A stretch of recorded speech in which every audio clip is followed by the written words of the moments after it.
Hi guys, welcome back to my channel. We are having some amazing weather here right now, and I thought that I would just take a minute and walk you through the garden, showing you really all of the fruit that I have been able to incorporate in such a teeny tiny place. You can do it, you should do it. Just start and grow with your plants, grow with everything that's happening, and you'll learn, as I have. All right, hope you enjoy.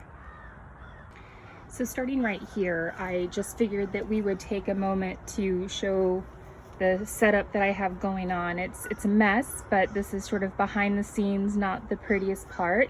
I do have 3 cocoa plums that I started from seed. I also have these starfruit trees that I also started from seed, and I will probably pick maybe 1 or 2 of the best, and I'll end up giving the rest of them away.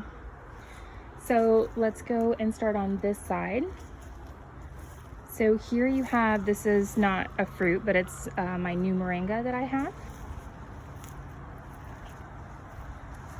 This is our Ruby Supreme guava, and as you can see, it is still putting on just a couple of new blooms.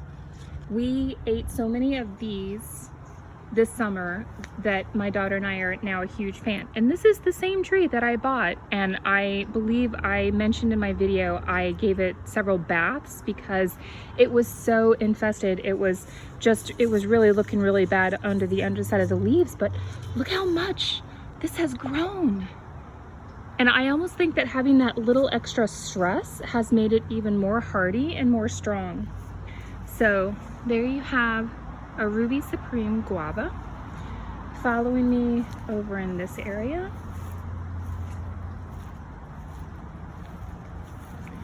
you will see sticking out from my porterweed, I have a mulberry, an everbearing mulberry, and it's picking up quite a bit of growth. When I had it, it was about maybe a foot tall. So there is a mulberry.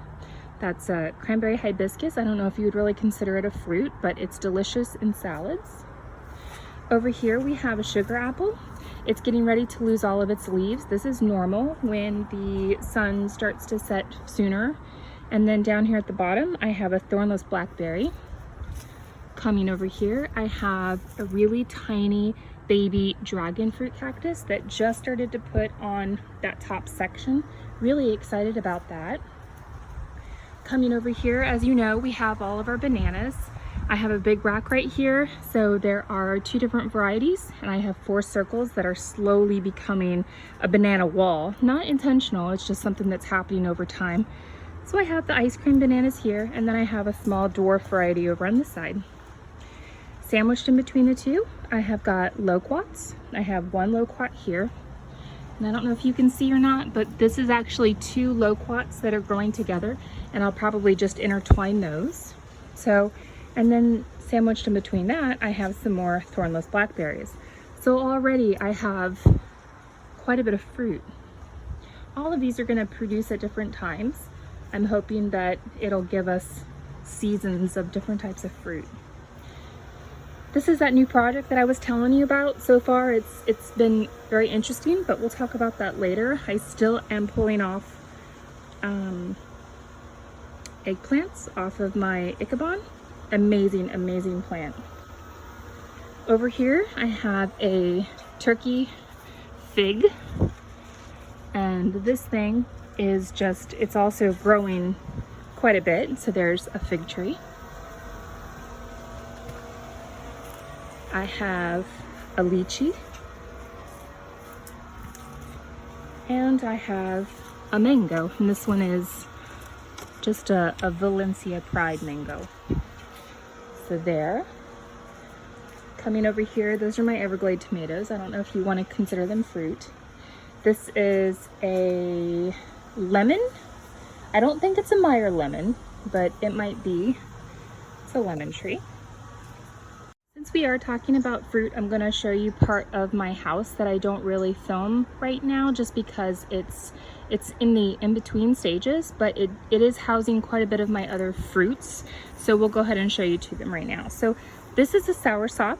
I have 1, 2, 3, 4 soursops, and I grew those from seed, from an actual fruit that I ate, started them from seed, and they are doing really well. So then I have another star fruit, and I'm getting ready to clean all of this up.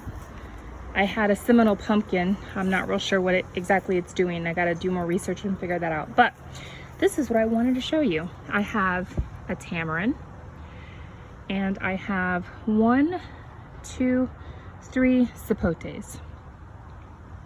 So that is all of the fruit that I have been able to fit in my tiny little space. This is that other soursop. It's a really, really cool fruit. It's sweet, it's delicious, and on top of that, people are brewing the leaves to fight cancer. So can't wait to do that. I don't want to do anything like that just yet, just because it's still really young, and I want it to keep its leaves so that it can grow nice and strong. I am gonna have to keep an eye on it. I have heard that once the temperatures dip below, I think 40 is when you need to start protecting it. They don't do so well in the cold. They are a heavy tropical plant. So we'll see. This is exciting. I didn't even think that they were going to germinate, and I ended up getting them all to germinate. I think I already handed out one as a gift. So we'll see what happens. But in my tiny little space, I was able to put all of these fruit trees in.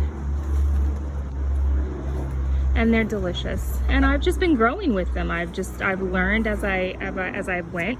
For example, those Ruby Supreme guava, I have recently found out that the roots are very, very shallow. So when we had a huge windstorm on top of all of the different tropical storms that have been passing over us, I live in 9B over near Tampa, Florida.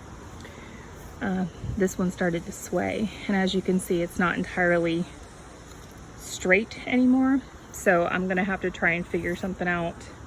But you know, you don't know all of this when you start, and you just sort of grow with your plants and your fruit. And my daughter absolutely loves guavas, and she loves mangoes. So you know, there you go. I have a 3-year-old who not only eats fruit, but she comes out here and she picks pickles, and well, not pickles, I'm sorry, she picks cucumbers and tomatoes and peppers is what I meant to say.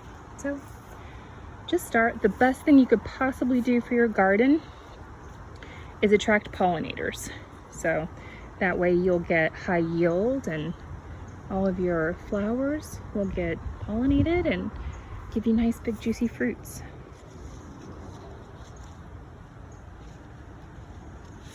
I hope you guys have a great day and enjoy watching this. I enjoy making them. I haven't been able to very much just with everything going on. Maybe I'll try and get back into it. Things are starting to settle down just a little bit.